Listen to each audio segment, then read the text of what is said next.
अगर मैं आपसे पूछूं कि इस दुनिया में सबसे बड़ा पाप क्या है, तो कोई कहेगा किसी का दिल दुखाना, कोई कहेगा किसी को धोखा देना, कोई कहेगा चोरी, कोई हत्या कहेगा और कोई कुछ और।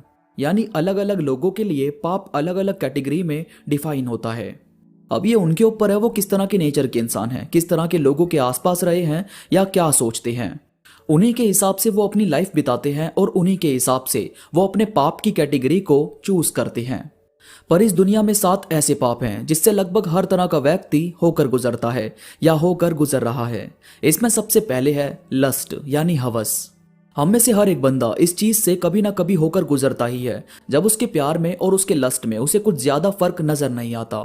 उन्हें लगता है कि प्यार होगा तो लस्ट तो होगी, पर सच तो यह है कि अगर वो लस्ट के लिए प्यार है तो वो प्यार नहीं है। पूरी दुनिया सच्चे प्यार के पीछे भाग रही है कि हमको रियल लव मिले, पर असल में कोई सच्चा पार्टनर बनना नहीं चाहता। कोई किसी को इजीली हाँ बोल दे, उसके साथ रहने लग जाए तो सबके अंदर ये भावना आ जाती है कि ये तो मुझे आसानी से मिल ही गया, तो क्यों ना मैं बाकी लड़कों से भी बात करूं या बाकी लड़कियों पर भी ट्राई करूं। और फिर वो उनसे बात करना, उनके साथ भी अपने लस्ट की भावना को शो करना शुरू कर देते हैं।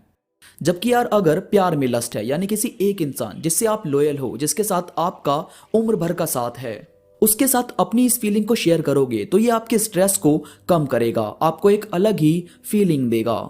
पर सबके साथ ही इस तरह से पेश आना आपके स्ट्रेस लेवल को बहुत बढ़ा देता है, आपको चिढ़ना शुरू करवा देता है और आपको मेंटली बहुत ज्यादा परेशानी होने लगती है। और वो किस वजह से? क्योंकि आपको ऐसा लगने लगता है कि आपकी ये फीलिंग सेटिस्फाई होने का नाम ही नहीं ले रही। और सेटिस्फाई होगी कैसे?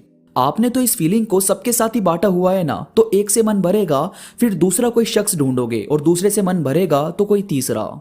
यानी इसका कोई एंड नहीं है, इसका एंड होता है आपके लॉयल रहने से। और लॉयल सिर्फ रिलेशनशिप में या सिर्फ पार्टनर के साथ नहीं, बल्कि अपनी कमिटमेंट के साथ लॉयल रहना, कि मैं फीलिंग सिर्फ उसी के साथ शेयर करूं जो वाकई इस फीलिंग के लायक है। इसके बाद है पेटू, यानी कि हर टाइम सिर्फ खाने वाले। हर टाइम सिर्फ खाने के बारे में सोचना, अंधाधुंध खाना पीना और अपनी बॉडी का पूरी तरह से नाश कर लेना। देखो यार, किसी पेड़ को उसकी जरूरत से ज्यादा पानी दोगे, किसी पौधे को 24 घंटे पानी देते रहोगे, तो इससे उसकी जड़ें मजबूत होने की बजाय और ज्यादा कमजोर हो जाएगी और वो पेड़ अपने वक्त से पहले ही टूट जाएगा, खत्म हो जाएगा। और किसी बड़े महान बंदे ने भी ये बात कही है कि अगर आपने अपने खाने को ऐसे नहीं खाया जैसे आप दवा खा रहे हैं, तो दवा को ऐसे खाना पड़ेगा जैसे आप खाना खाते हैं। यानी आपकी बॉडी को खाने की बहुत जरूरत है, लेकिन उसे दो उतना ही जितना उसके लिए जरूरी है। जिस तरह कहीं जाने के लिए आपको कोई गाड़ी दी जाए और आप उसे चलाते हुए किसी ऐसी जगह पहुंच जाएं जहां दूर दूर तक कोई मैकेनिक नहीं और घना जंगल हो, और वहां जाकर आपकी गाड़ी खराब हो जाए, तो आपको लगता है कि ऐसे जंगल में आप अकेले सब कुछ कर पाएंगे। और वहीं आपके पास ऐसा सामान हो जिससे गाड़ी ठीक हो सकती है, तो आप तुरंत उसे अपने हिसाब से ठीक करेंगे और वहां से निकल जाएंगे। ठीक इसी तरह आपकी हेल्थ है, आपकी बॉडी है, यह कहीं ऐसी जगह आपको परेशान ना करे जब आपका एकदम फिट होना बहुत जरूरी है।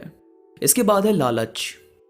अब लालच का कोई अंत नहीं, अगर लालच नहीं होगा तो आप कोई काम करोगे ही नहीं, और अगर लालच हद से ज्यादा हुआ तो यह ऑटोमेटिकली आपको खत्म कर देगा। तो यार सीधी सी बात है, किसी भी काम को करने के लिए लालच सबसे ज्यादा जरूरी है। एक ऐसी इच्छा जो आपको ये बताती है कि आपका काम कितना जरूरी है, आपका उसके लिए बिहेव क्या होना चाहिए। अगर आपको रिजल्ट की फिक्र नहीं होगी तो आप पढ़ोगे ही नहीं, और अच्छा रिजल्ट नहीं आएगा तो आपको अपनी लाइफ में कुछ करने का मौका मिलेगा नहीं, और ये मौका नहीं मिला तो आप लाइफ में कुछ कर ही नहीं पाओगे। तो ये तो हो गया डर। अब मानो अगर सब अच्छा हो जाता है और आपका रिजल्ट काफी बढ़िया रहा, आपने लाइफ में बहुत सही चीज हासिल भी कर ली, अच्छी जॉब है, पैसा कमा रहे हो, तो यहां से आपको मिला सुख, अपनी इच्छाओं को पूरा करने का और अपनी लाइफ में सुकून से रहने का।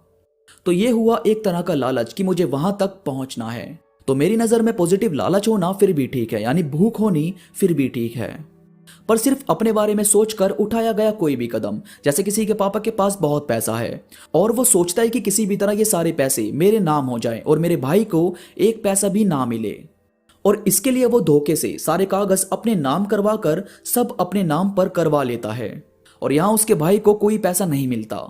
तो यहां उस बंदे ने सिर्फ अपने बारे में सोचकर कदम बढ़ाया और नेगेटिव लालच को जन्म दिया।